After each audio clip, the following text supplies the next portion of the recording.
Hello and welcome to Account Instruction Help and How To. In this lecture we're going to be talking about supply, demand, and equilibrium. We'll be discussing that familiar graph that most people probably think of when they think about economics. At the end of this we will be able to define and describe the demand and supply curve, describe equilibrium price and quantity, list factors that shift the supply curve and demand curves which will cause a change in the quantity and price, and then we want to explain the idea of efficiency. Three questions we want to first start off with when we think about economics. There's three questions that we want to answer. There's three questions that we want to keep in mind. The first question is, what should we produce as a society? We have a lot of resources. What should we put those resources towards in order to produce what, and how much of that stuff should we produce? Second question would be, for whom do we produce this stuff for? Meaning, who gets to consume the stuff that we produce? How do we distribute what we have produced to individuals?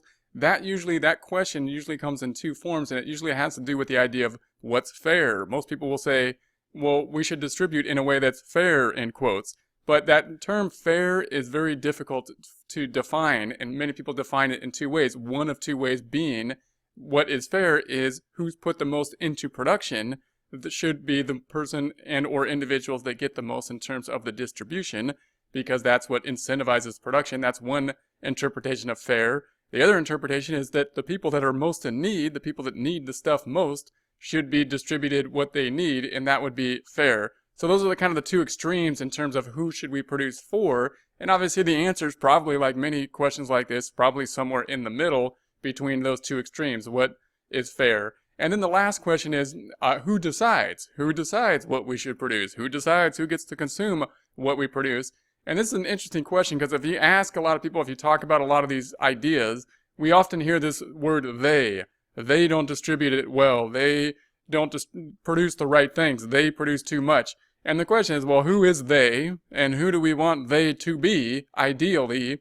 And there's going to be two kind of extremes here as well. One is a completely centralized area where a small group of people or one individual decides what we produce and who they produce it for, and the other side is going to be a market-driven, where the market, meaning nobody really decides, it's going to be driven by market forces. We're going to, of course, focus here on the market forces, and we'll discuss later where market forces run into problems. So those are going to be the three questions that we want to take a look at. Now, considering this question of who decides these questions, we have the centrally planned on one extreme, and we have the market on the other extreme. Now, those are going to be two far extremes. Again, the centrally planned means that we have a small group of individuals that decides what we're going to produce, how much to produce it. And on the other side, we have the complete market, meaning we don't have a central regulated. The market in and of itself, the invisible hand we'll discuss, the supply and demand, the equilibrium price, is what sets that. Now, in real life, every country is somewhere in the middle between those two extremes. There's not really any country that's completely market-based. The U.S., you can say, has more of a market base. So if you think of this as a continuum between completely market and completely centrally controlled, the U.S. would be further to the right in this case if the market was on the right, and we would be further over there. The U.S. would be further over there, meaning market principles are more in place, and there's more of an effort really to put those market principles in, mainly because it's thought to be that those would be more efficient. But there's going to be a lot of regulations involved. There's a lot of laws. There's a lot of centralized involvement within the market as well. So it's not a completely market-based system. And on the other side, if we think about a country that's more centrally planned like China, then we're going to say, yeah, there's a lot of central control. The central planning does a lot of things, but we don't have a completely centrally planned area. They do still take advantage of market forces in different areas. So we're really thinking about, if we're thinking about different countries, we're thinking about somewhere on the spectrum between market and centrally planned.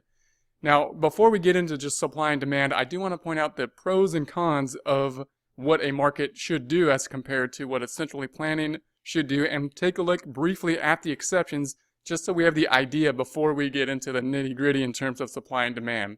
So, efficiency principle is the first thing we want to take a look at. Efficiency principle means that the marginal costs are going to equal the marginal benefits. We always produce at the margin. We want to be in a society where we're producing where the marginal costs equal the marginal benefits for the society, and if we do so, we will be producing at an efficient area.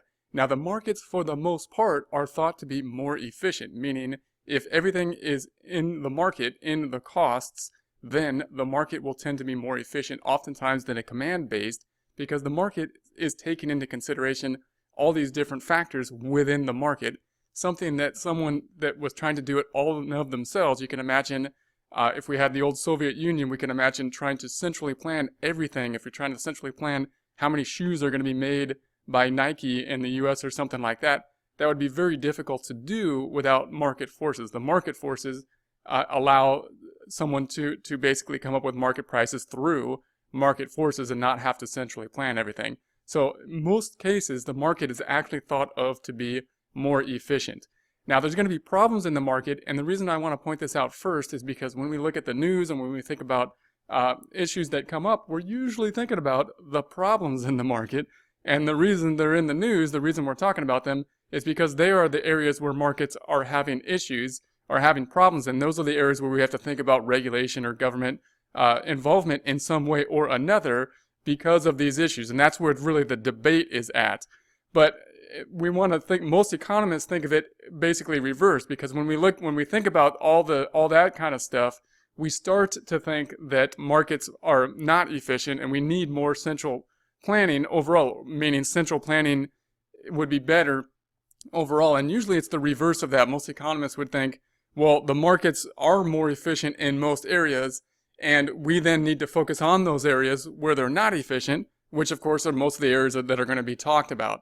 For example, if there are costs that are externalities or costs that are going to be public costs that are not in the cost of the firm, then those are types of things that are not being controlled by the market well. They're not being considered into this equilibrium price.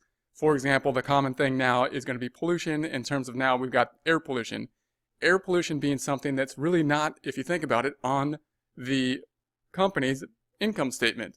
If it were on the income statement, if it was an expense, lowering net income, lowering profit, then the company would have an incentive to drive it down. If it's not on the income statement, then the company doesn't have the incentive to drive it down. Those are areas where we have a problem. If you hear a company that goes green and they're talking about the fact that they're going paperless, they're going to use less paper and put everything in the computer, or they're going green by using less energy, they're being more energy efficient. Well, those are things that are like, okay, no, of course they're doing that. Why? Because if they have less paper, they're paying less for paper. It's on their income statement. They have an incentive to pay less for paper and go green in that way. They have an incentive to pay less for their utility bill. Of course, they're trying to lower the cost that they spend on electricity. That's on the income statement. That increases their profit. If we're talking about something not on the income statement, such as air pollution, CO2 gases in this case, if those have a cost to society and they're not on the income statement, then they're not things that are being driven down just through market forces. Those are types of areas we'll have a problem. We'll discuss those more later, but I want to point those out now when we talk about the market so that we can think about the idea that markets are efficient for the most part. Most of the expenses are in the market, and if all the costs are in the market, we want to use market forces in order to be most efficient, and we need to think about those places later where we have some failures in the market. When we consider what a market is, we're talking about all buyers and sellers within a market. So the market is all buyers and sellers within the market, and the buyers want to have benefits from the goods. What is the buyer's incentive? They want to buy the goods and get the most benefit out of the goods for, of course, the least cost of those goods. The seller of goods wants to sell the goods for the highest amount of profit and thereby get the most profit for the goods that they are selling. Therefore, the buyers and the sellers have different objectives that are contrary to each other, and if they both have all the information and all the costs are involved in the buyers and the sellers are accounted for within the transactions, then they will self-regulate the market. Those two incentives will self-regulate the market and bring the market to equilibrium. That's going to be the basic idea of this self-regulating market, the idea of the invisible hand, the idea that no one needs to set the price. The price will be driven by these two factors, by these two forces working contrary to each other. Let's take a look at these actual curves, and let's draw these curves, and we're going to have the demand curve first. So the demand curve is going to be a curve that's going to be downward sloping. We want to imagine the top half of the grid here, so we've only got 1/4 of a full grid, meaning the price is going to be on the vertical axis. So if we're starting from bottom to top, we got a line going from bottom to top. This is going to be the price of our goods. We're going to be talking about donuts, so I'm going to say this is the price of donuts. And we're going to start with $1, $2, $3 in the price of donuts and see what happens as that price on that vertical axis goes from the bottom $1 up to $10. And then we're going to see the horizontal axis. We're going to have quantity, the quantity of donuts going from left to right. On the left, we've got, one donut, then two donuts, then three donuts going from the left to right. And if we were to then think about the demand then, if we're going to try to plot what a demand curve would look like, we would think that, well, as the price goes down, we would want more donuts, assuming we like donuts. So assuming we're like Homer Simpson here and we really, really like donuts, then as the price of donuts go down, then we're going to buy more of them. So for example, if we had a price of $8, we're going to say that the market would have 16 donuts in this case, small market with 16 donuts. If the price goes down to $4, we would assume that more people would enter the market and the quantity that then could be sold would be 32 donuts. Now, the thing that's important to understand is that when we think about individuals, they're going to have different values of donuts. For example, if we think about Homer Simpson, he's going to want a much higher price that he'd be willing to pay for a donut than the average individual. So when the price goes down, what's really happening is we're drawing more people that have the lower cost into the market. We call this concept the buyer's reservation price. It's the highest price that an individual is willing to pay for a good. So if we had a very high price, then you've got people like Homer Simpson's in the donut market. And then as the price goes down, we're going to draw more people into the market. We know that Homer Simpson is getting more value because he would be willing to pay more for that, but we're drawing more people into the market overall, and therefore the quantity of donuts will go up. So when we think about the demand curve, we got the price on the vertical axis from bottom to top. We've got the quantity on the horizontal, and if we're looking at the demand curve going from left to right, it's pointing downwards. It's a downward sloping. We're going from left to right, and it's going down. Why? Because as the price goes down, then on the vertical, it's going down. The quantity on the horizontal, left to right, is going up. We're selling more donuts. Intuitively, this makes sense. It makes sense that normal goods, if the price goes down, then more would be sold of them. There's going to be two concepts that account for this. One's going to be the substitution effect. One's going to be the income effect. Substitution effect. We're going to think, what happens if the price of donuts go up? What are people going to do? Well, eventually, people are going to say, hey, the price of donuts is too high. I'm going to substitute my donuts for something else. We might buy a Danish, or we might buy Pop-Tarts or something like that. We're going to put something else in there for the donuts. So that's going to be one thing that happens. That's one reason that if the price goes up, then the demand is going to go down. And the other thing that's going to happen is there's an income effect. The buyer's overall purchasing power, what they could just purchase in terms of donuts with the income that they have, has now gone down. Therefore, they're going to purchase less of the donuts. What we've talked about so far is a movement along the demand curve due to a change in price. Now, if anything other than price change, and notice what we're talking about is we're saying, hey, quantity is going to change when price change. That means we're going to move along the demand curve. If anything other than price change is if there's another thing that's going to affect demand that's not price, then what's going to happen is we're not moving along the demand curve. We are actually shifting the entire demand curve. So remember, we're imagining the price on the vertical axis, the quantity on the horizontal, and we've got this downward sloping demand curve, meaning from left to right it's going down. We could shift it all out. If it all went out, let's say that there was some kind of health thing out there that said donuts are really good for you. For some reason, donuts are great. If you eat 12 donuts a day, you're going to live to be 100 at least. Let's say that's unlikely to happen, but let's say that happens. Well, then a lot of people might want more donuts, and that would mean that the entire shift of the curve would shift outwards. It wasn't due to price. Price isn't the thing that changed it. It's the fact that there was some health report that doesn't sound too good to me. I don't really trust it so far, but it says that donuts are good, and that means everybody wants more donuts, and that's going to shift the demand curve out. What that'll do is that for any given price, people are going to want more of it. If we were selling them for $8 and we were selling, 16 of them, now we're going to sell more because at any given price, the entire demand curve is going to shift out.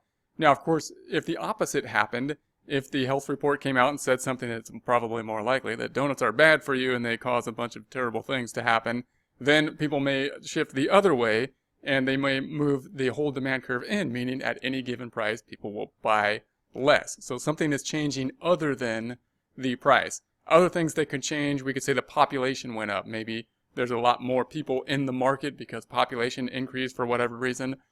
So that would shift the demand out. Or we could say that income has changed, possibly. People have more money in their pockets, therefore they're willing to shift out and they can pay more for donuts because they have more or less income. These are other factors that could shift the demand. Now let's move to the supply curve. So you're going to think about that same graph where you have the price and the quantity, but you're going to erase the demand curve in your head. We're going to be thinking about the supply curve now. The supply curve is a little less intuitive, but it's not too bad. The demand curve, I think, is pretty intuitive, most of us being purchasers. On the supply side, we want the quantity that the seller is willing to offer at any given price, meaning we're representing what the sellers are going to offer at any given price. Now, when I used to first think about that, I used to think, well, what does that mean? The seller is the one that makes the price.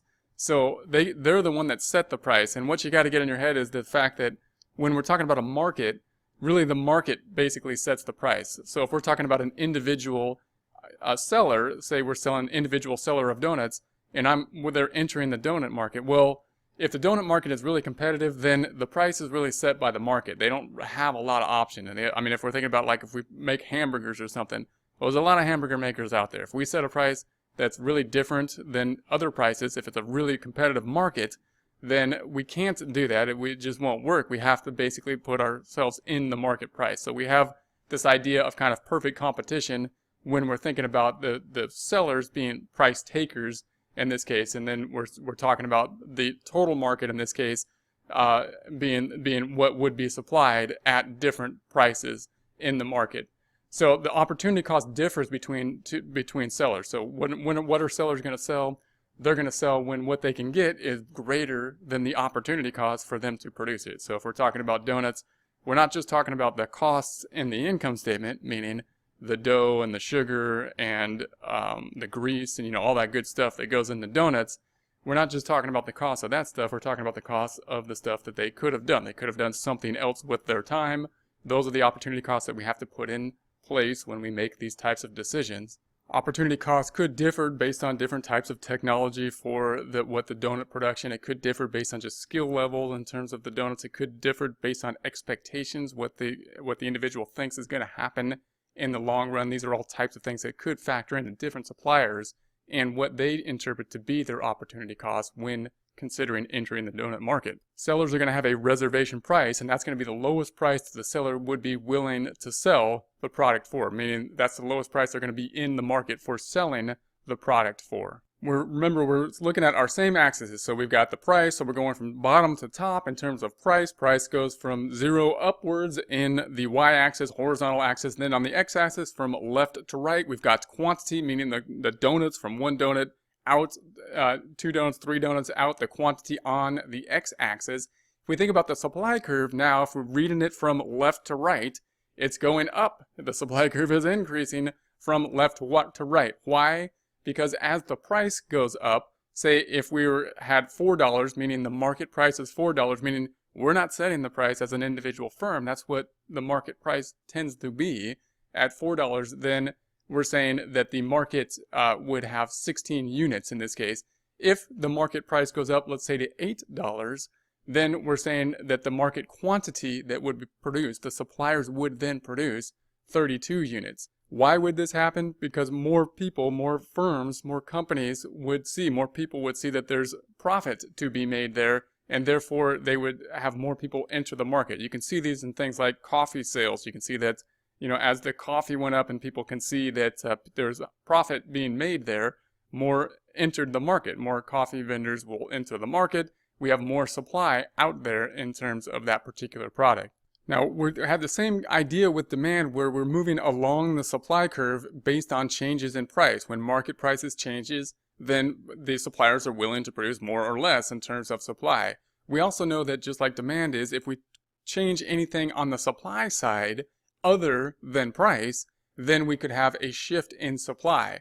So we could have this shift in supply, for example, caused by, let's say, an increase in technology. Say we had an increase in technology, making it basically cheaper to produce certain things. That means for the same price, we're willing to produce more because of this increase in technology, because we can do so at any given price. That would shift the entire supply curve. Now, when we think about the demand curve, it was easier to think about a downward sloping demand curve that shifts up and right when we're willing to demand more at any given price. When we think about the supply curve, it's upward sloping. When we think about it from left to right, it's going up. We're seeing it going up from left to right. When suppliers are willing to supply more at any given price, it's actually moving to the right. And you can think about it because the quantity is going up. Remember, the quantity is from left to right. So the supply curve shifting up from left to right, going up from left to right, has got to move to the right in order for the quantity to go up.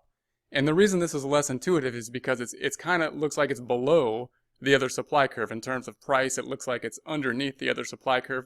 But really, if you graph it out, you see that the quantity goes up, and you can see that the price is going to be at the same price. We have an increase in quantity. So at a given price, the quantity will increase. At any given price, the quantity will increase as the supply curve shifts out to the right. Some of the things that could cause this, again, technology increases could cause this. Changes in input costs can cause this. So let's say the cost of sugar or the dough or whatever, if that gets cheaper, then that would reduce the supply cost, so they would be willing to produce more at any given. At any other costs, if we had like minimum wage costs, are often a big debate if they go up or down. If they go down, obviously they would shift. If minimum wage goes up, if the cost of labor for whatever reason, regulations go up, then it's very possible that the supply curve will shift the other way. Taxes are going to be another thing. If taxes go up, then the supply curve could shift up to the left, meaning that the costs go up, and therefore they're willing to supply less at any given price. Now, of course, if we put these two lines on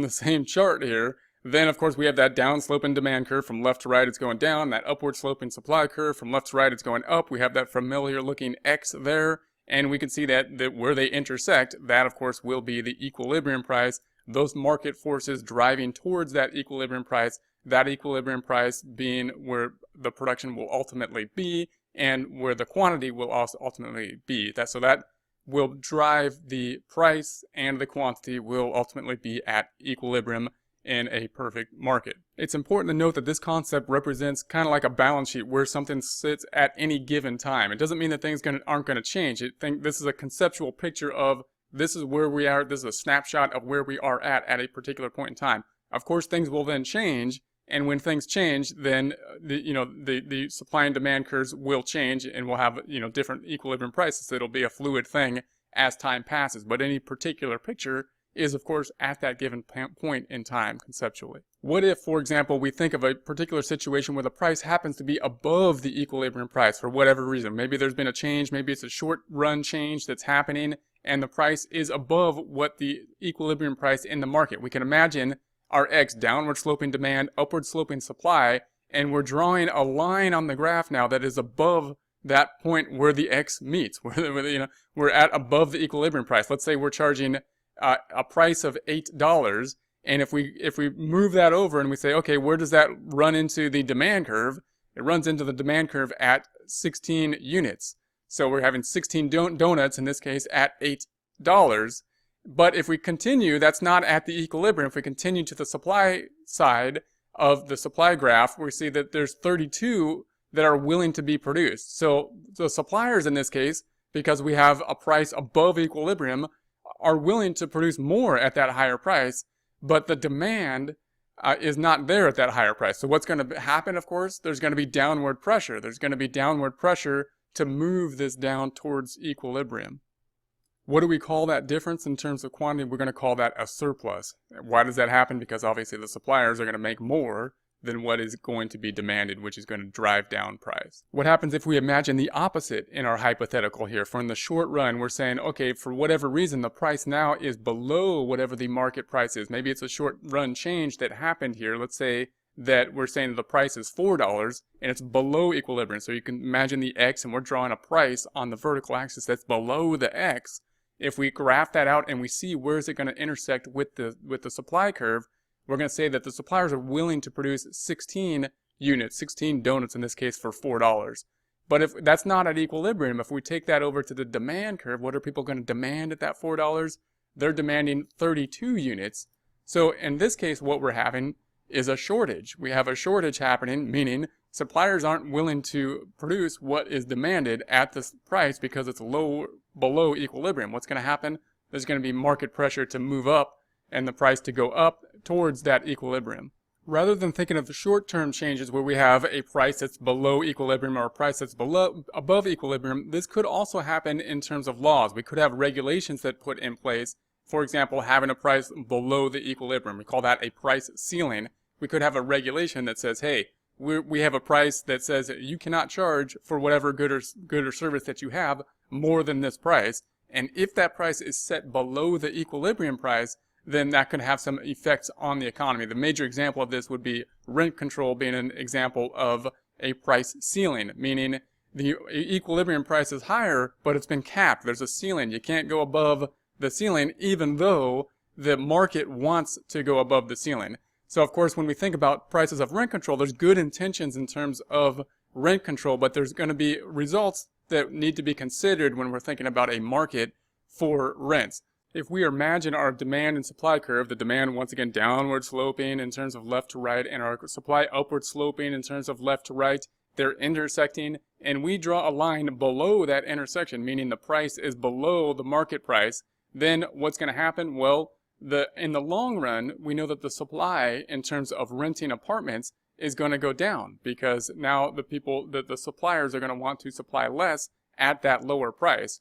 And we know that in terms of demand, the demand is going to increase. If the price goes down, the demand is going to increase. What's that going to result in? In the long run, that's going to result in a shortage. In the case of rent control, it's kind of interesting. This process can take longer than it would in other areas, however. If we put a cap on something that can easily be sold or traded, or if the renter could move to another place very easily, it might happen more quickly. But of course, when we're talking about a big asset like rent that is a fixed asset there, then this process of the supply going down is going to take some time, and other things are going to happen in the short run. In the short run, you can see that what's going to happen, well, those apartments are still going to be there. The people renting probably aren't going to leave it or abandon it immediately, and we know that the demand is going to go up a lot. We're going to have a lot of people that are going to demand those apartments and want to move into those apartments and can't afford to move into those apartments at those prices.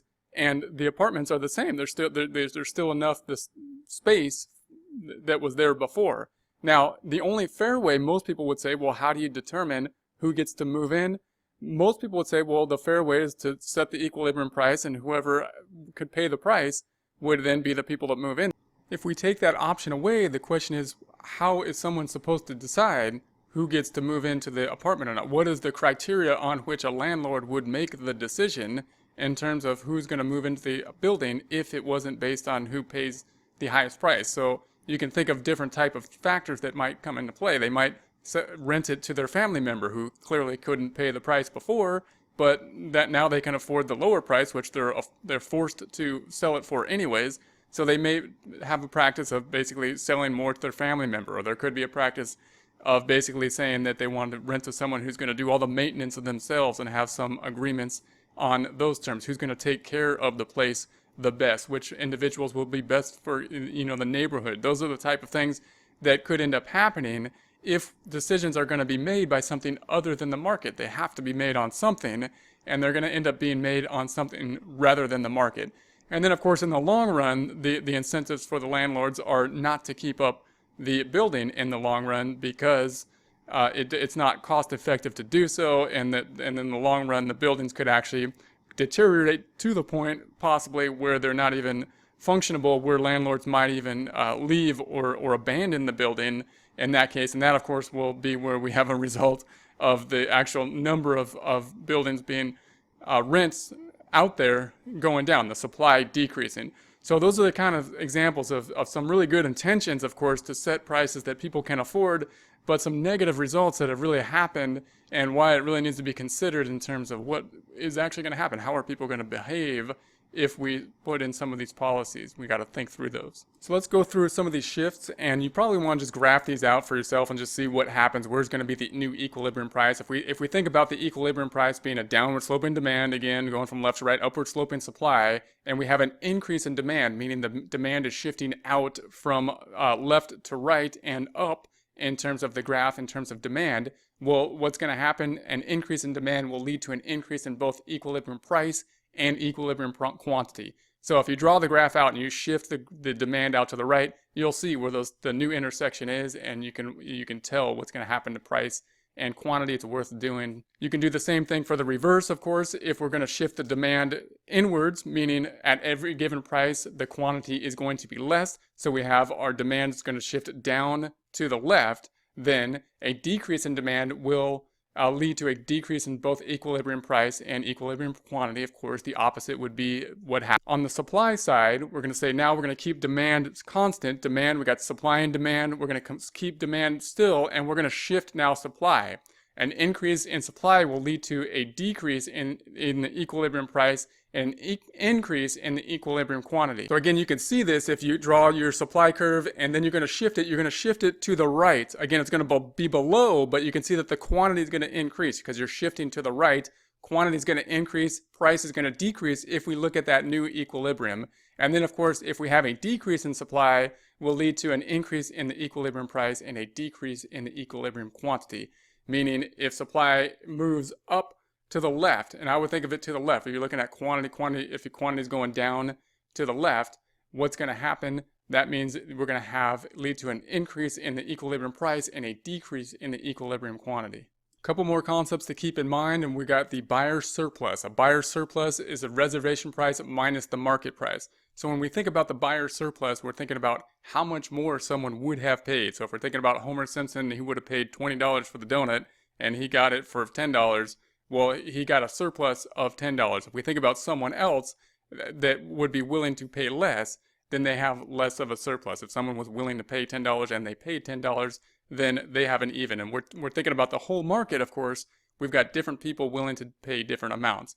And of course, you might be thinking at this point, wouldn't it be nice if we had some kind of system where we could sell as the seller $20 for Homer and then $10 to someone else who has a lower price that they would be willing to purchase for? We'll think about ideas like that later. If you're thinking about that, we're usually thinking in terms of just one price at this point in time, but that was an interesting concept to think about later. A seller surplus is the market price minus the seller's reservation price, meaning the price that the seller would sell for minus what the market price is, because they're price takers within the market, is the seller's surplus. And of course, that will differ between the number of sellers. And then the total surplus is the buyer surplus plus the seller surplus.